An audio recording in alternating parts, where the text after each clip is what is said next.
Okay, this is a quick run through of how to use one of the Casio FX991s to actually calculate normal distributions. The same sort of procedure happens with most Casio calculators for of a graphic type on the old GFX models as well.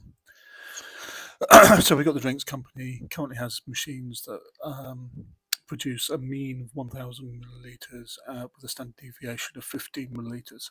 So we're talking about trying to fill up bottles.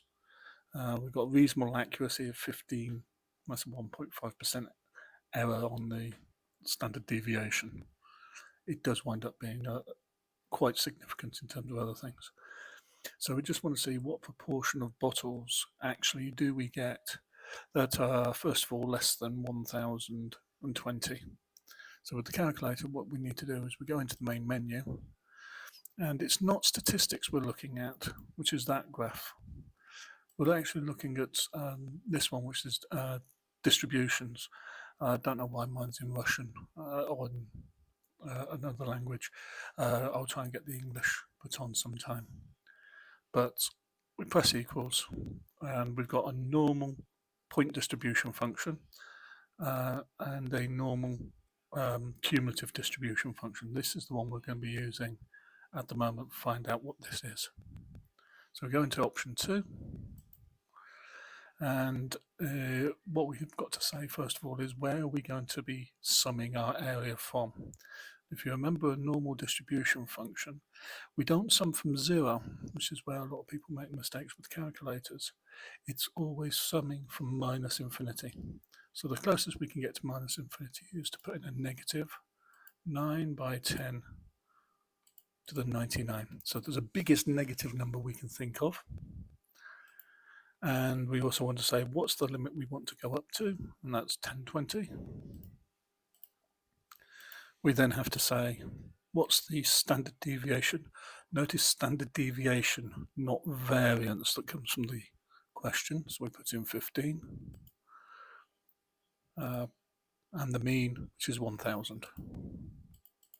So these are parameters into the distribution model.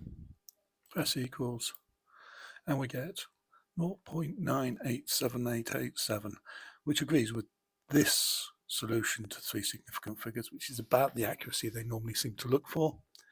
And this is about as accurate as you can get on the tables directly. Very quickly, just to show you with the other one, it deals with the negative z's for you. So still going from minus infinity, but we now want to go up to 990.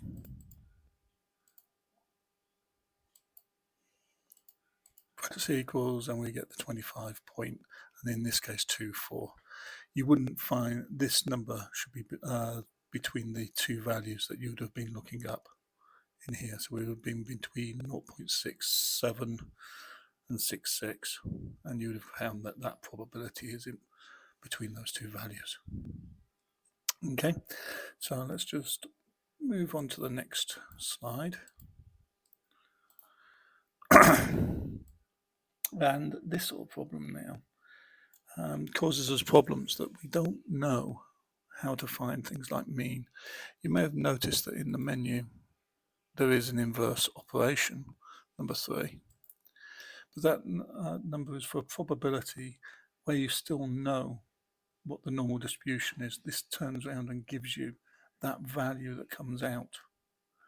So I can check my answer because I wanted a probability here of 0.1.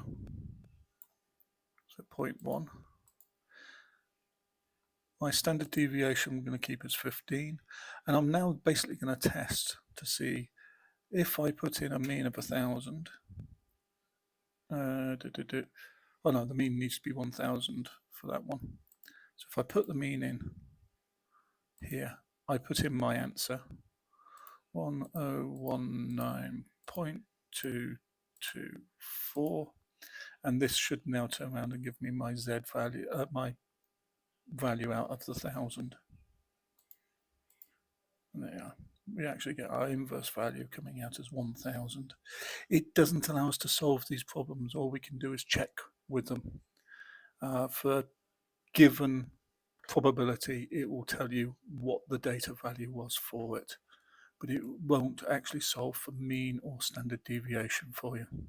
So this problem, all we can do with it, when we were actually trying to say we now need 0.1 below the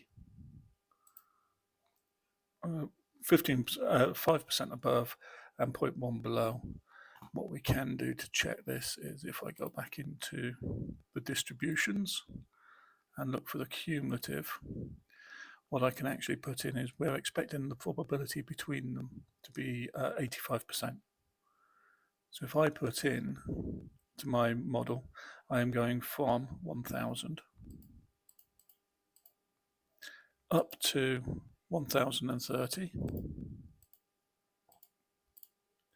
with a standard deviation now of the answer I calculated, so 10.25,